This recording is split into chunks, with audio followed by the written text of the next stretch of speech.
नमस्कार, मैं जितेंद्र शर्मा और आप देख रहे हैं मेरा इन्वेस्टिगेशन मीडिया यूट्यूब चैनल। आज मैं एक बहुत बड़े सब्जेक्ट को लेकर आपके सामने आया हूं।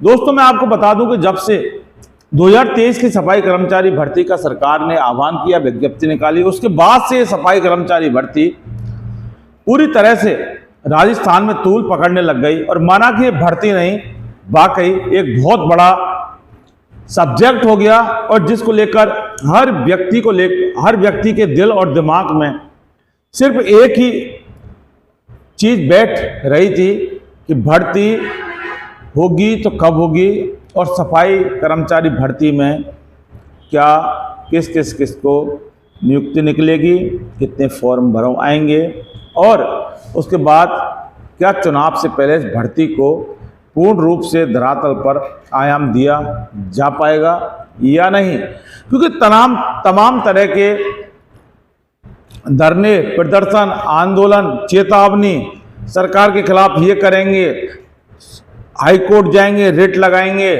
सफाई कर्मचारी भर्ती पर स्टे लेकर आएंगे।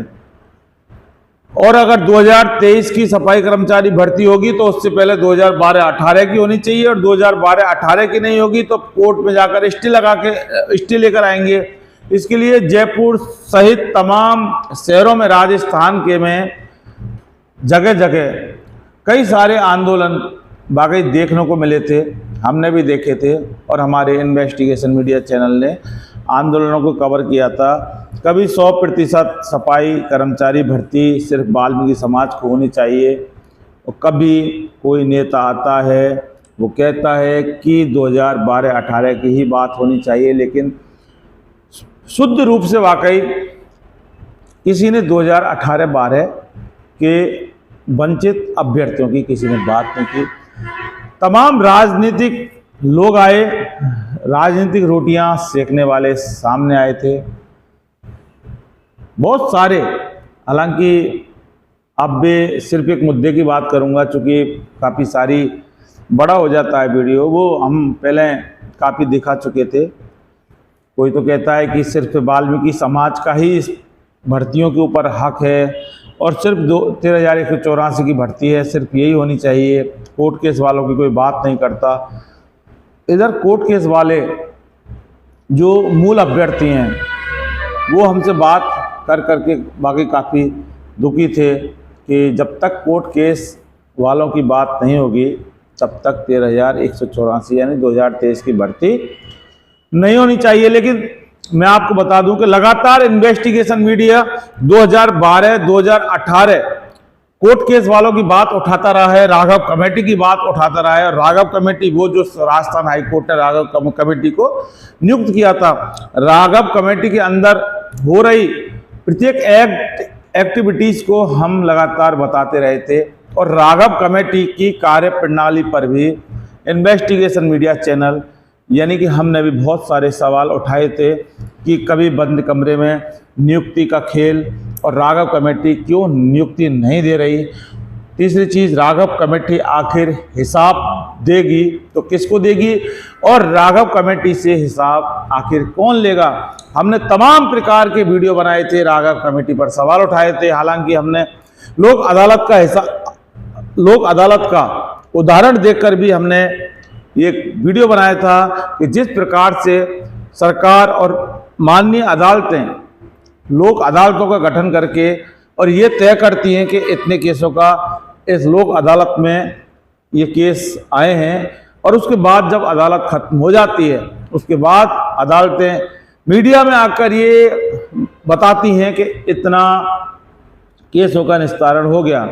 सवाल ये है कि पूरी तरह से ट्रांसपेरेंसी, लेकिन सवाल राघव कमेटी पर हमने कई सारे उठाए थे कि आखिर राघव कमेटी कितने केसों का निस्तारण कर रही है, कितने केसों का निस्तारण नहीं कर रही और इसकी जो सूचना है यानी इसकी जो रिपोर्टिंग है राघव कमेटी आखिर किसको कर रही है। ये वाकई एक बहुत बड़ा सवाल था और हमने लगातार मुद्दा उठाया और अंततः इन्वेस्टिगेशन मीडिया की मुहिम पर एक बार फिर मोहर लग चुकी है, क्योंकि राघव कमेटी ने अब 126 लोगों को कोर्ट केस वालों 2018 वालों को जोधपुर में नियुक्ति दे दी है।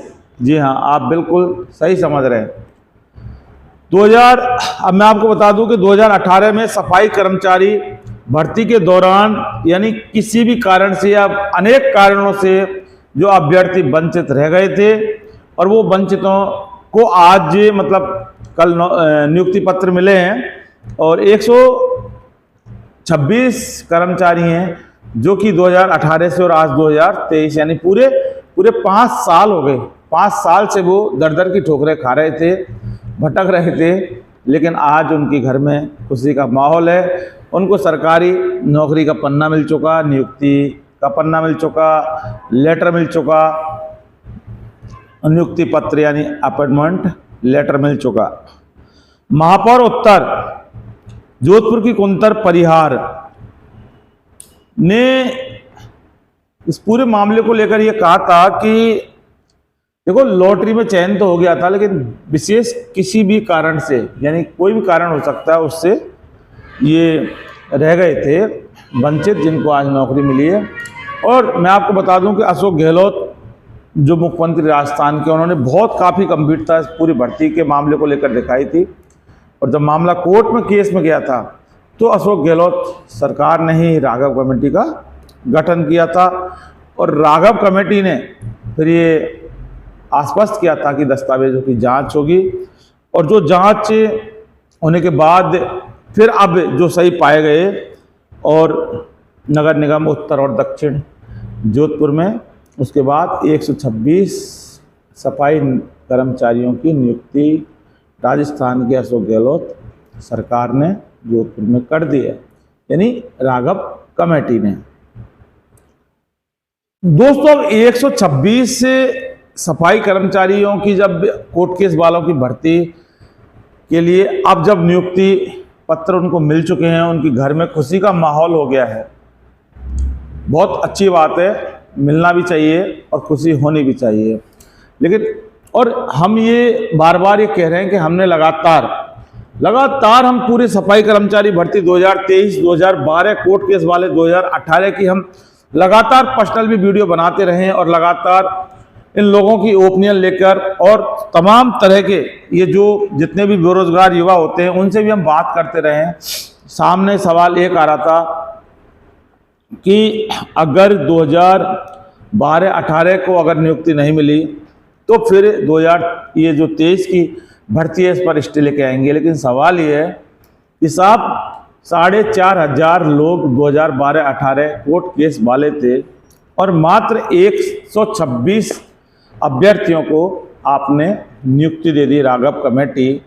तो बाकी और जो अभ्यर्थी हैं उनके बारे में आपका क्या कहना है, उनके बारे में आपकी रिपोर्ट क्या है? 126 के बाद कितने लोग ऐसे और हैं जो जांच में उनके दस्तावेज सही पाए गए और कितने लोग ऐसे हैं जो जांच में सही नहीं पाए गए, यानी कि उनके दस्तावेजों में बहुत कमी है? उसका खुलासा अगर हो जाता तो वाकई एक बहुत बड़ा जो सस्पेंस वो हमेशा के लिए खत्म हो जाता और सरकार की भी विश्वसनीयता बनी रहती, आपकी भी बनी रहती। हालांकि हाई कोर्ट की विश्वसनीयता पर सवाल उठाना लाजमी नहीं होगा चूंकि माननीय न्यायालय है, लेकिन माननीय अदालत को भी इस ओर ध्यान देना चाहिए कि राघव कमेटी ने 126 को तो नियुक्ति पत्र दे दिए, लेकिन जो बाकी के और लोग हैं आखिर उनके जीवन पर अब क्या गुजर रही होगी। और सवाल यह कि 126 जो कर्मचारी हैं जिनको नियुक्ति पत्र मिला है वो लोग कौन हैं, और अगर वो लोग कौन हैं तो फिर बाकी के लोग कौन हैं, ये भी एक बहुत बड़ा सवाल है। आज दिन भर हमारी काफ़ी लोगों से बात हुई थी। लोगों का यही कहना था कि सर हमारा क्या हो। जोधपुर, बीकानेर, भरतपुर यानी पूरे राजस्थान में 4,500 ऐसे वंचित सफाई कर्मचारी अभ्यर्थी हैं जिनको हाई कोर्ट से नियुक्ति का आदेश आ गया, लेकिन राघव कमेटी ने हाई कोर्ट के आदेशों को नज़रअंदाज कर और डीएलबी उसने नज़रअंदाज कर अपनी मनमर्जी के चलते, अपनी मनमानी के चलते ये सारा जो खेल रचा गया है उससे कहीं ना कहीं होकर एक बार फिर, हालांकि 126 लोगों के घर में खुशी हो गई, खुशी होने की बात है, लेकिन कुठाराघात बहुत लोगों के साथ हुआ है। दोस्तों, आपने अगर हमारा चैनल नहीं किया है सब्सक्राइब, तो फ़ौरन सब्सक्राइब कर लें और नीचे बेल आइकन जैसी घंटी को ज़रूर दबाएं। और दोस्तों, आप हमारा वीडियो देख रहे हैं और इस वीडियो को आप ज़्यादा से ज़्यादा अपने परिचित दोस्तों और रिश्तेदारों को शेयर कीजिए, जिससे कि ये जो आपकी आवाज़ है वो वहाँ तक पहुँच सके और वो भी आगे इस आवाज़ को पहुँचाए, जिससे कि चूँकि चुनाव से पहले अगर इन 4,500 का कोर्ट केस वालों को भला हो जाए, उनको नियुक्ति पत्र मिल जाए, तो वाकई ये बहुत अच्छी बात होगी। हर किसी के घर में खुशी के दीपक जलेंगे। और दोस्तों, एक बात और कि हमारा जो इन्वेस्टिगेशन मीडिया चैनल है सोशल मीडिया प्लेटफॉर्म है, यूट्यूब पर चलता है। सरकार हमें कुछ देती नहीं है, हम सरकार से लेते नहीं हैं। हमारे पास आर्थिक संसाधनों का अभाव है। हम आपकी बात करते हैं, हमेशा आपकी बात करते हैं, बेरोजगारों की बात करते हैं, समाज की बात करते हैं, सिस्टम की बात करते हैं, सरकारों की भी बात इसलिए करते हैं कि चूँकि आपकी बात हम सरकारों से करते हैं, तो आपका भी एक दायित्व बनता है कि आप भी हमारी कभी कभी कुछ ना कुछ बात किया करें।